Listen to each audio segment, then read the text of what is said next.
Los adventistas del séptimo día saben lo que dicen ciertas profecías bíblicas, pero no las creen.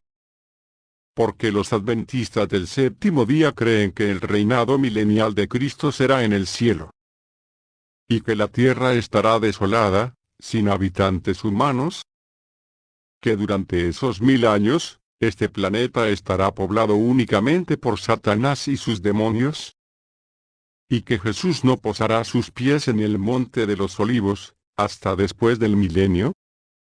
La Biblia dice que los santos reinarán sobre la tierra. Apocalipsis 5, versículo 10.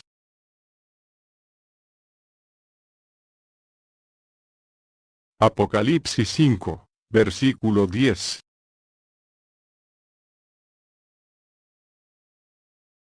Y nos has hecho para nuestro Dios reyes y sacerdotes, y reinaremos sobre la tierra.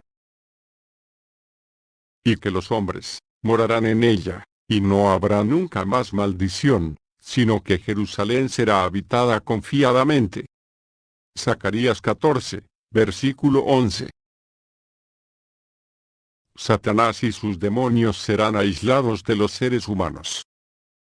Serán atados como prisioneros, para que Satanás no engañe más a las naciones, hasta que fuesen cumplidos 1000 años.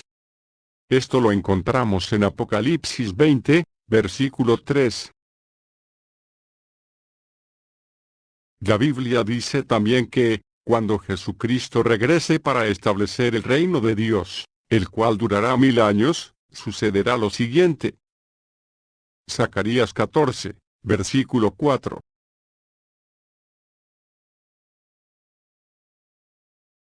Zacarías 14, versículo 4.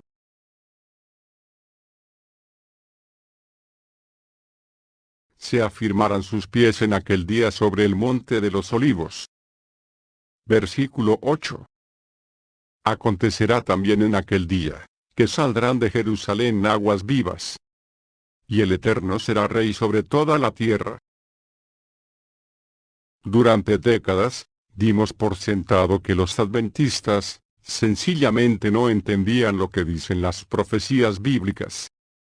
Creíamos que si podíamos explicarlas y aclararlas para ellos, tendrían antes sí, el verdadero significado de las profecías y la buena nueva, o sea, el Evangelio, del reino de Dios en la tierra. Digo que dimos por sentado, porque esa fue la base de nuestros artículos, y nuestra correspondencia personal sobre el tema. Pensábamos que ellos, aun los más eruditos, no sabían lo que dice la Biblia respecto de la segunda venida de Cristo, para establecer el reino de Dios. Mas estábamos equivocados. Los adventistas, como denominación, saben lo que las profecías bíblicas afirman, respecto del establecimiento del reino de Dios. Lo que pasa es que, no lo creen. ¿Por qué? No debe sorprendernos el hecho de que ellos, como grupo, conozcan lo que la Biblia dice. Es una denominación que guarda el sábado, y hace más de 120 años tuvo comunión con el pueblo de Dios, el que más tarde, en la historia, llegamos a conocer como Iglesia de Dios del Séptimo Día. Fue con este pueblo de la Iglesia de Dios, Conferencia de Oregón, que el señor Herbert W. Armstrong, y su esposa Loma, tuvieron comunión a finales de los años 20 y comienzos de los 30, y fue de allí que se desarrolló la Iglesia de Dios Universal. La Iglesia de Dios Universal, al contrario de los adventistas, no solo conoce las profecías bíblicas, sino que las cree, y además las enseña. Apocalipsis 3, versículo 8.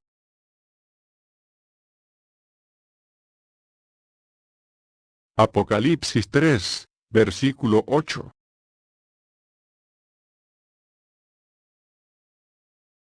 Yo conozco tus obras. He aquí, he puesto delante de ti una puerta abierta, la cual nadie puede cerrar, porque aunque tienes poca fuerza, has guardado mi palabra, y no has negado mi nombre.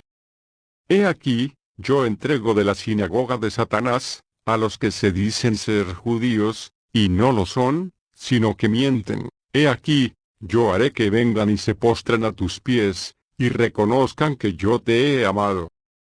Por cuanto has guardado la palabra de mi paciencia, yo también te guardaré de la hora de la prueba, que ha de venir sobre el mundo entero, para probar a los que moran sobre la tierra. He aquí, yo vengo pronto, retén lo que tienes, para que ninguno tome tu corona.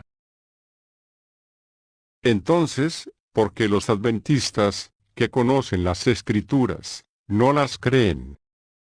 Un amigo muy querido, anciano en la iglesia de los adventistas del séptimo día, me lo explicó así, hace más de 15 años. Si lo que ustedes enseñan llegare a suceder, yo lo creeré. ¿Por qué no lo creen ahora? Para responder a esta pregunta, debemos retroceder en el tiempo, 150 años. El gran movimiento adventista. Era el año de 1831. El ambiente bullía de expectativa, tanto en Inglaterra como en los Estados Unidos, pues se esperaba la segunda venida de Cristo, seguida de 1000 años de paz. La expectativa se relacionaba, principalmente, con las predicaciones de ministros que habían creído lo proclamado, por un próspero agricultor de Nueva York, William Miller, a partir de 1831. Debemos notar que, ese año marcó exactamente 18 siglos, desde la fundación de la Iglesia de Dios del Nuevo Testamento, en el año 31 de nuestra era. William Miller pensó que el reino de Dios vendría, y que el milenio, o sea, 1000 años de paz, comenzaría a más tardar en 1844. Se equivocó en cuanto a la fecha, por haber entendido mal la profecía de Daniel 8, pero tenía razón al proclamar que el reino de Dios vendría, y que habría 1000 años de paz entre las naciones. Decenas de miles llegaron a creer la prédica de William Miller, y el mundo les dio el nombre de milleritas, o adventistas. En esa época, se empleaba el término advenimiento, mientras que hoy decimos venida, para expresar el concepto del segundo advenimiento, o la segunda venida de Cristo. Los que creyeron a William Miller, se autodenominaron, empero, el pueblo de Dios, o el Israel de Dios, la Iglesia de Cristo, o la Iglesia de Dios. Eran gente dispersa, sin una organización formal. Este pueblo de Dios, creyó en el establecimiento del reino de Dios en la tierra durante 1000 años. Sabían lo que la Biblia dice, respecto de un milenio de paz entre las naciones, aunque solo lo vislumbraban vagamente. Así, el movimiento adventista, como se dio en llamarlo, creyó lo que la Iglesia de Dios Universal anuncia hoy, y no lo que enseñan los adventistas del séptimo día. A saber, que Satanás y sus demonios morarán en la tierra durante 1000 años, mientras los santos reinan en el cielo. El año de 1844 fue una gran decepción para muchos. Cristo no llegó. William Miller se había equivocado en las fechas, y así lo confesó. Mas hubo quienes no quisieron reconocerlo. Era un golpe demasiado severo para su orgullo. Estas personas no quisieron reconocer que todavía no había llegado el momento para el fin de la era, y para la segunda venida de Cristo, puesto que el Evangelio del Reino de Dios aún no se había anunciado al mundo, no se habían inventado la radio, la televisión, los viajes aéreos ni la comunicación por satélite, factores que permitirían hacer la divulgación final del Evangelio. Estos individuos no abandonaron la fecha errónea de 1844, sino que se aferraron a ella, mientras dejaban que cayera en el olvido el anuncio mismo, la buena nueva de 1000 años de paz en la tierra. Conozcamos a una de estas personas. En escena, Ellen Harmon. Entre quienes escucharon la proclamación de William Miller, se contaba una niña norteamericana, de nombre, Ellen Harmon. Más tarde, ella escribió: a la edad de 11 años, Me convertí, y a los 12 me bauticé, y me uní a la iglesia metodista. Todo esto fue antes de escuchar el anuncio del reino de Dios, hecho por William Miller. A la edad de 13 años, escuché al hermano Miller en su segunda serie de conferencias en Portland, Maine, Estados Unidos. Sentí que yo no estaba santificada aún, que no estaba lista para ver a Jesús.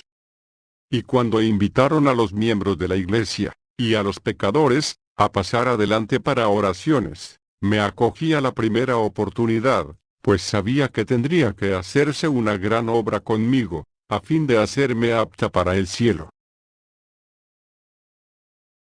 Fin de la cita. Revista del Segundo Advenimiento, volumen 29, número 1. Durante el año de 1842, Ellen Harmon fue asidua en su asistencia a las reuniones con el pueblo de Dios. Para entonces, tenía 15 años, y creía plenamente que el Señor vendría. Nótese que no dice nada respecto de 1000 años de paz entre las naciones. Solamente habla de la venida del Señor, y de ser apta para el cielo. Estas son ideas heredadas de los metodistas. Tal parece que Ellen Harmon no llegó a entender la proclamación de Miller. Creyéndose convertida, acudió al Señor en oración secreta, pero terminó, en palabras suyas, luchando por la salvación plena que se le escapaba. El resultado de estos sentimientos de inferioridad espiritual, según escribió ella más tarde, fue que abandonó la oración, y se dejó caer en un estado melancólico, y finalmente, en una desesperación profunda. No le habló a nadie de su estado mental. Luego, prosigue. En este estado permanecí 3 semanas, sin un solo rayo de luz que atravesara las nubes espesas de oscuridad que me rodeaban. Entonces, tuve 2 sueños que me dieron una débil luz de esperanza. Algún tiempo después, Ellen Harmon oró. Las tinieblas se desvanecieron, y dieron paso a una experiencia muy llamativa. Una ola de gloria tras otra pasaban sobre mí, hasta que mi cuerpo se puso rígido. Todo quedó aislado de mí, excepto Jesús y la gloria. No supe nada de lo que acontecía a mi alrededor. Permanecí en este estado de cuerpo y mente durante mucho tiempo. Y cuando comprendí lo que me rodeaba, todo parecía diferente. Entonces me sentí dispuesta a confesar a Jesús por doquier. Ellen Harmon, y la familia de su padre, fueron expulsados de la iglesia metodista. Luego vino el desengaño de 1844. En diciembre de ese año, Ellen Harmon, joven desilusionada de 17 años, tuvo una visión. Sentía que me elevaba más y más alto, alejándome de la tierra. Y viajé hacia la ciudad santa. Creyó que la visión era de Dios. En 1847, tuvo otra serie de visiones, las cuales narró 4 años más tarde, en 1851. Vi a un ángel que volaba raudo hacia mí. Me llevó velozmente de la tierra, a la ciudad santa. En la ciudad, vi un templo en el cual entré. Pasé por una puerta antes de llegar al primer velo. Se levantó este velo, y pasé al lugar santo. Aquí vi el altar del incienso, el candelero con las 7 lámparas, y la mesa donde estaba el pan de la proposición. Luego de presenciar la gloria del lugar santo, Jesús levantó el segundo velo, y entré en el lugar santísimo. En el lugar santísimo vi un arca. En el arca estaban la urna de oro que contenía el maná, y la vara de Aarón que reverdeció. Estas visiones ocasionaron grandes controversias dentro del pueblo de Dios. Algunos las analizaron y las pusieron a prueba, otros las aceptaron sin titubear. ¿Un cielo erróneo? El pueblo de Dios tenía conocimiento del trono de Dios, y la ciudad santa, por una sola fuente, la Biblia. Quienes pusieron las visiones a prueba, encontraron que el tercer cielo donde Dios habita, es tan vasto, que dentro de él se halla la ciudad santa. El apóstol Juan dijo lo siguiente, en Apocalipsis 21, versículo 2.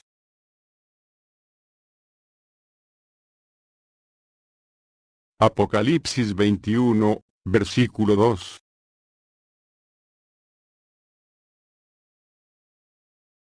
Vi la santa ciudad, la nueva Jerusalén, descender del cielo, de Dios. Por lo tanto, la ciudad santa debe estar en el cielo.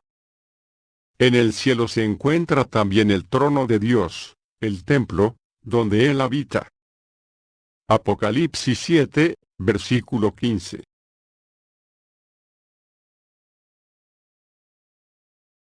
Apocalipsis 7, versículo 15.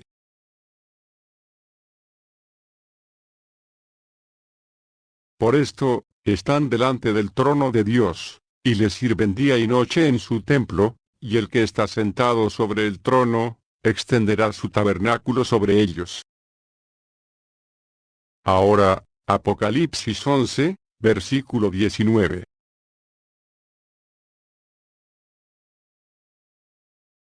Apocalipsis 11, versículo 19.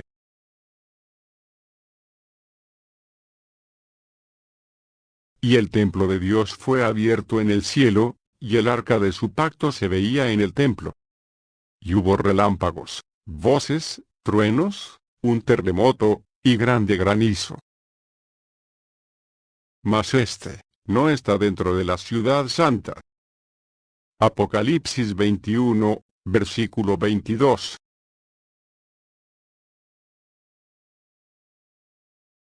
Apocalipsis 21, versículo 22.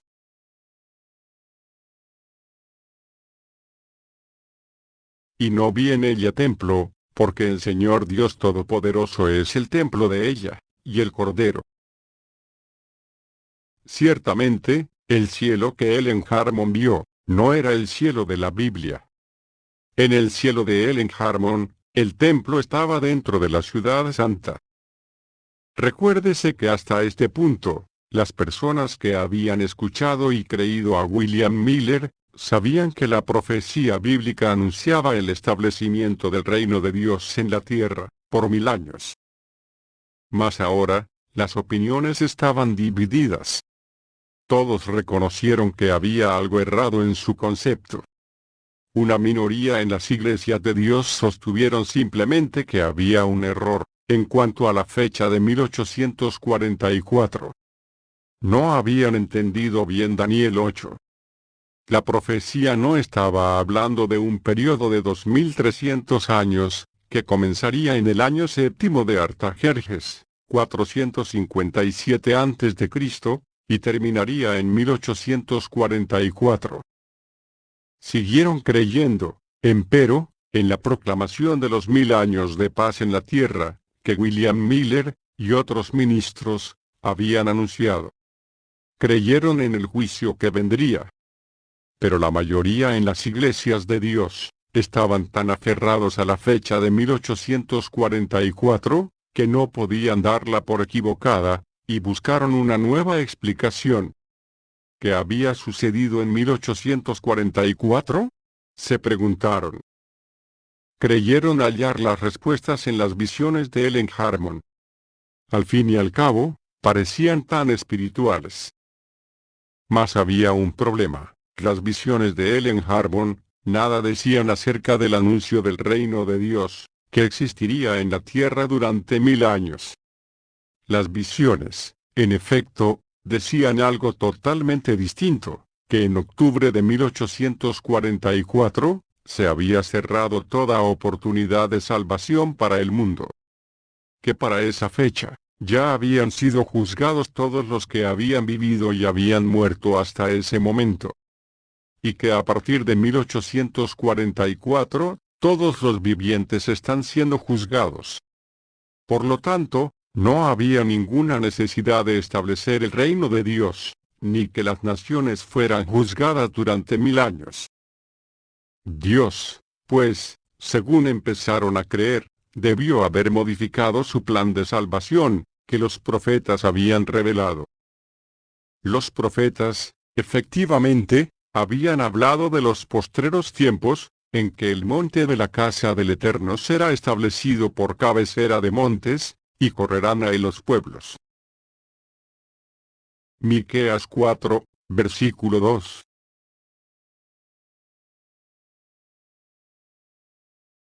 Miqueas 4, versículo 2.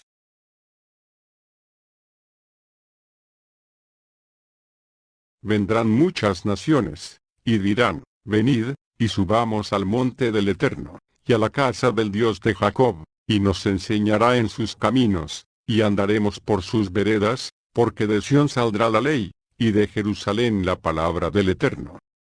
Y él juzgará entre muchos pueblos, y corregirá a naciones poderosas hasta muy lejos, y martillarán sus espadas para asadones, y sus lanzas para hoces. No alzará espada nación contra nación, ni se ensayarán más para la guerra.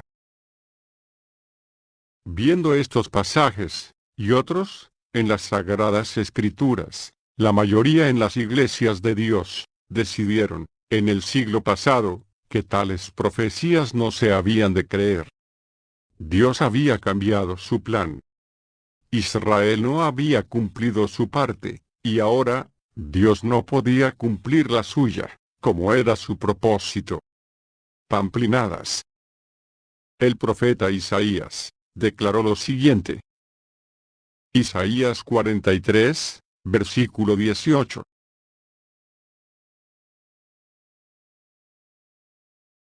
Isaías 43, versículo 18.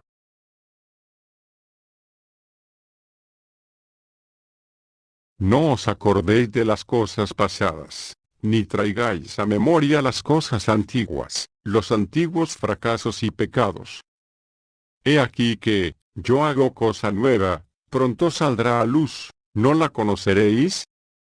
Otra vez abriré camino en el desierto, y ríos en la soledad. Las fieras del campo me honrarán. Porque daré aguas en el desierto, ríos en la soledad, para que beba mi pueblo, mi escogido.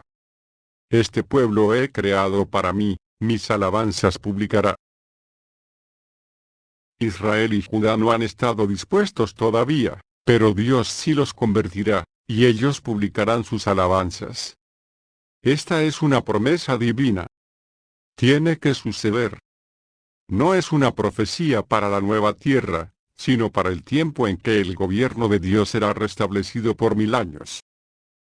¿Lo creerá usted, como lo creyó William Miller, y como lo cree la Iglesia de Dios hoy? ¿O bien, va a negarlo sabiendo que es verdad? Así fue como la mayoría de las personas que tuvieron hermandad en las iglesias de Dios, a mediados del siglo pasado, enfocaron su mente en el sábado, y el segundo advenimiento, venida, de Jesucristo, pero olvidaron el anuncio del reino de Dios, mientras prestaron gran atención a las visiones de Ellen Harmon, ahora, Ellen White. Las visiones continúan. Volvamos a las visiones que causaron división en el pueblo de Dios. El 24 de marzo de 1849, Ellen Harmon, que ahora era Ellen White, pues se había casado con James White, ministro y director de publicaciones para las iglesias dispersas de Dios, tuvo una visión. En ella, según sostuvo, Jesús le anunció que había estado actuando de mediador para la salvación del mundo, desde el año 31 de nuestra era, hasta 1844. Nuestra obra para el mundo terminó en 1844. Dijo. Entonces, por vez primera, según las visiones de Ellen White, la puerta en el cielo se abrió, y dio paso al lugar santísimo, y Jesús entró en la presencia del Padre. Ellen White describió así la visión. Esta puerta no se abrió, hasta terminarse la mediación de Jesús, en el lugar santo del santuario, en 1844. Entonces, Jesús se levantó y cerró la puerta en el lugar santísimo, y pasó detrás del segundo velo, donde se encuentra ahora de pie junto al arca. Vi que Jesús había cerrado la puerta en el lugar santo, y ningún hombre la puede abrir, y que había abierto la puerta en el lugar santísimo, y ningún hombre puede cerrarla. En un ataque contra aquellos que habían dudado del origen de sus visiones, escribió en la publicación, La Verdad Presente, de agosto de 1849, lo siguiente. Vi que los enemigos de la verdad presente, han estado tratando de abrir la puerta del lugar santo, la cual, Jesús ha cerrado, y de cerrar la puerta del lugar santísimo, la cual, Él abrió en 1844. Fin de la cita. Lo que quería decir es que, la minoría, que hace 130 años entendió el Evangelio, la buena nueva del reino de Dios, estaba tratando de abrir la puerta de la salvación nuevamente, para admitir a quienes habían vivido y muerto en la ignorancia. Las visiones declaraban que su oportunidad ya había pasado. Su juicio era cosa hecha. No habría un milenio en el que las naciones aprenderían los caminos de Dios, ni vivirían en paz. Según las visiones, después de los 1000 años, no habría una segunda resurrección, en la cual todos los que habían vivido y muerto en la ignorancia, los habitantes de Tiro y Sidón, de Nínive, los pueblos de Sodoma y Gomorra, la reina del sur, Israel y Judá, se levantarían para ser juzgados, y para tener acceso a la salvación espiritual, por primera vez. Sin embargo, Jesús dijo que esas personas se levantarían en el juicio. Mateo 11, versículo 20.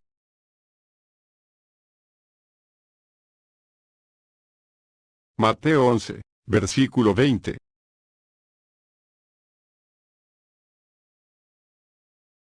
Entonces comenzó a reconvenir a las ciudades, en las cuales había hecho muchos de sus milagros, porque no se habían arrepentido, diciendo, ¡ay de ti, Corazín! ¡Ay de ti, Betsaida!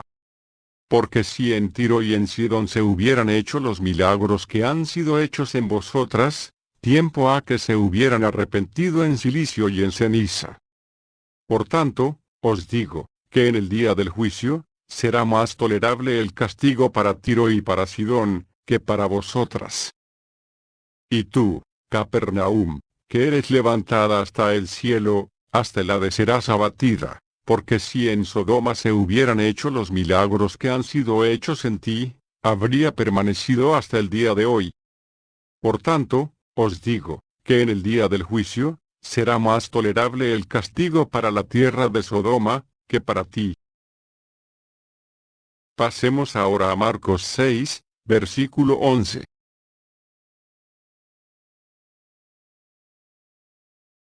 Marcos 6, versículo 11.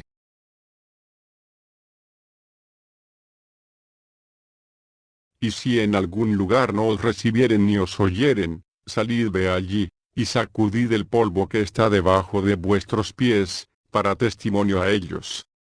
De cierto os digo, que en el día del juicio, será más tolerable el castigo para los de Sodoma y Gomorra, que para aquella ciudad. A continuación, Lucas 10, versículo 14.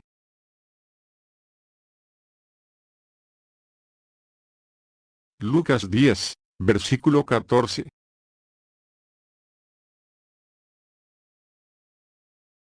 Por tanto, en el juicio será más tolerable el castigo para Tiro y Sidón, que para vosotras. Siguiente capítulo, Lucas 11, versículo 31.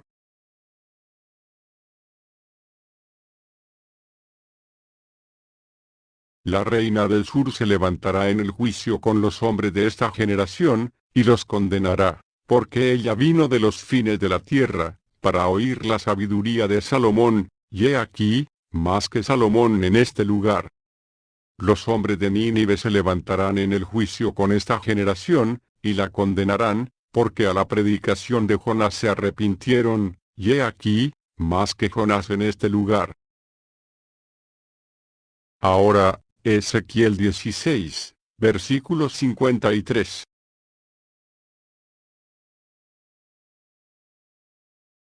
Ezequiel 16, versículo 53.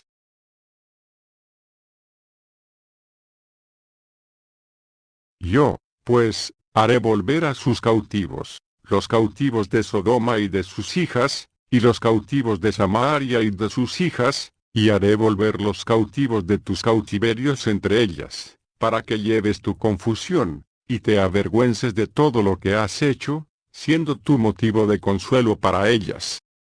Y tus hermanas, Sodoma con sus hijas, y Samaria con sus hijas, volverán a su primer estado, tú también, y tus hijas, volveréis a vuestro primer estado.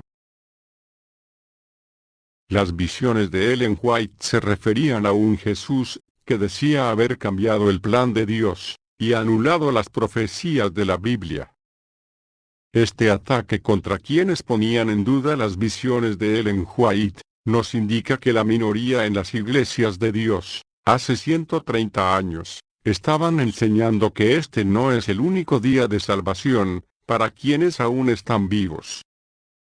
Según la señora White, el Jesús de sus visiones había entrado en el lugar santísimo en 1844, y está juzgando ahora a todos los que quedan en la tierra. El Jesús que habló con ella, sostuvo que este es el único día de salvación, que las naciones que vivan cuando Él regrese, serán destruidas totalmente. En la visión, se le dijo que no quedaría ningún ser humano con vida. Dios había cambiado su plan. Los profetas hablaron de lo que podría suceder, pero no de lo que sucederá necesariamente. Más aún, Ellen White dijo que Apocalipsis 3, versículos del 7 al 8, se refiere a algo que se cumplió, según su visión, en 1844. El pasaje se encuentra en la carta profética, dirigida a la iglesia en Filadelfia. Quienes creían en las visiones, pensaron, pues, que la iglesia de Filadelfia había tocado a su fin en 1844, y que desde ese momento, existe la de la Odisea. Las visiones que Ellen White recibió, fueron causantes de la división final, que ya se venía presentando en la década de 1850. En 1860, los que aceptaron las visiones, se organizaron bajo el nombre de Adventistas del Séptimo Día. Los demás, siguieron con el nombre, Iglesia de Dios. El nombre declaraba que tenían vida espiritual, eran la iglesia que pertenecía a Dios, pero en realidad, estaban muertos espiritualmente. Apocalipsis 3, versículo 1.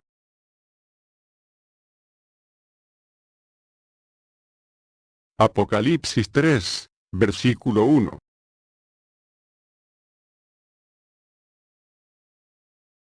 Escribe al ángel de la iglesia en Sardis, el que tiene los 7 espíritus de Dios, y las 7 estrellas, dice esto: Yo conozco tus obras, que tienes nombre de que vives, y estás muerto. Entre estas personas, había solo unos cuantos individuos justos. Versículo 4. Pero tienes unas pocas personas en Sardis que no han manchado sus vestiduras, y andarán conmigo en vestiduras blancas, porque son dignas. Las obras de esa iglesia no eran perfectas delante de Dios. Versículo 2. Sé vigilante, y afirma las otras cosas que están para morir, porque no he hallado tus obras perfectas delante de Dios. Estos versículos indican claramente que el estado de la iglesia de Dios, en el siglo pasado, había sido descrito en el mensaje profético para la iglesia de Sardis. Los versículos 1, 3 y 4, son parte del mensaje a Sardis. Filadelfia, versículos 7 al 13, estaba aún por venir, lo mismo que la Odisea, versículos 14 al 22. Por lo tanto, el Jesús que se comunicó con Ellen White en las visiones, se equivocó al aplicar al año 1844, aquel mensaje para la iglesia de Filadelfia. Además, ese Jesús que se le apareció en la visión, se equivocó al aplicar a los adventistas, aquel mensaje dirigido a la iglesia de la Odisea. Las visiones decían que los adventistas son la iglesia de Dios de la Odisea. Mas no pueden serlo, porque rechazaron el nombre, Iglesia de Dios, en 1860, y además, porque el período de la Odisea aún no había llegado. ¿Quién fue, pues, el Jesús que se le apareció a Ellen White? ¿Quiénes fueron los ángeles que se le aparecieron? ¿Qué espíritu se manifestó en aquellas visiones? ¿Cómo supo la Iglesia de Dios del siglo pasado que debía rechazar esas visiones? Otro Jesús, otro espíritu. El apóstol Pablo tuvo que hacer frente a un problema en la iglesia griega de Corinto, muy parecido a la crisis que sufrieron las iglesias de Dios en el siglo pasado. Segunda de Corintios 11, versículo 2.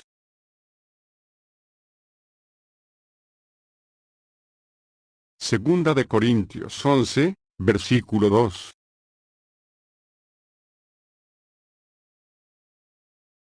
Porque os celo con celo de Dios, pues os he desposado con un solo esposo, para presentaros como una virgen pura a Cristo. Pero temo que, como la serpiente, con su astucia, engañó a Eva, vuestros sentidos sean de alguna manera extraviados, de la sincera fidelidad a Cristo. Porque si viene alguno predicando a otro Jesús que el que os hemos predicado, o si recibís otro espíritu que el que habéis recibido, u otro evangelio que el que habéis aceptado, bien lo toleráis. Los hermanos en el siglo pasado, al igual que los griegos, aceptaron y toleraron un evangelio distinto, y, por lo tanto, un espíritu y un Jesús diferentes. Versículo 14. Y no es maravilla, porque el mismo Satanás se disfraza como ángel de luz. Así que, no es extraño si también sus ministros se disfrazan como ministros de justicia. Y en Gálatas 1, versículo 6, leemos lo siguiente.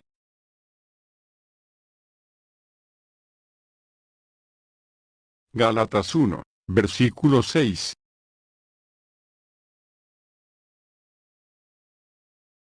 Estoy maravillado de que tan pronto os hayáis alejado del que os llamó por la gracia de Cristo, para seguir un evangelio diferente. No que haya otro, sino que hay algunos que os perturban y quieren pervertir el evangelio de Cristo. Mas si aún nosotros, o un ángel del cielo, os anunciare un evangelio diferente del que os hemos anunciado, sea anatema. El evangelio de Pablo anunció el reino de Dios. Hechos 28, versículo 30.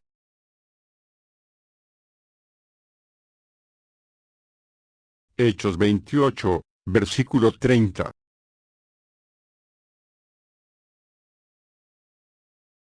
Y Pablo permaneció 2 años enteros en una casa alquilada, y recibía a todos los que a él venían, predicando el reino de Dios, y enseñando acerca del Señor Jesucristo, abiertamente y sin impedimento. El Evangelio de Jesús anunció la buena nueva de la paz mundial, según declaró Pedro. Hechos 10, versículo 34.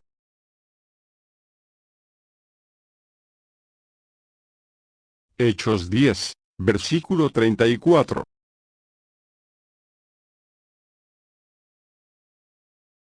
Entonces Pedro, abriendo la boca, dijo, en verdad comprendo que Dios no hace acepción de personas, sino que en toda nación se agrada del que le teme y hace justicia. Dios envió mensaje a los hijos de Israel, anunciando el Evangelio de la paz, por medio de Jesucristo, este es Señor de todos. Marcos afirmó que Jesús había proclamado el reino de Dios. Marcos 1, versículo 14.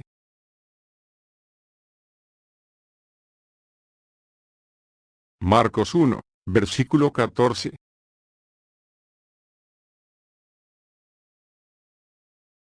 Después que Juan fue encarcelado, Jesús vino a Galilea predicando el Evangelio del reino de Dios, diciendo, el tiempo se ha cumplido, y el reino de Dios se ha acercado, arrepentíos, y creed en el Evangelio. A lo largo de los siglos, el mismo mensaje fue anunciado en zonas pequeñas del mundo. También lo anunció William Miller. El Jesús que se apareció en visiones a Ellen White, proclamó como buena nueva un mundo vacío y desolado durante 1000 años, con Satanás y sus demonios rumiando tristemente en medio de nada. Esto no es una buena nueva. Es una perversión del Evangelio. Su autor es uno que se transforma en ángel de luz. Fue un Jesús diferente. Un Jesús falso. La Iglesia de Dios Universal proclama el verdadero Evangelio del reino de Dios, que gobernará sobre el mundo en paz, durante 1000 años. Rechaza el testimonio falso de otro Jesús, que se hizo pasar por Jesús, a mediados del siglo pasado, con el propósito de engañar a los elegidos.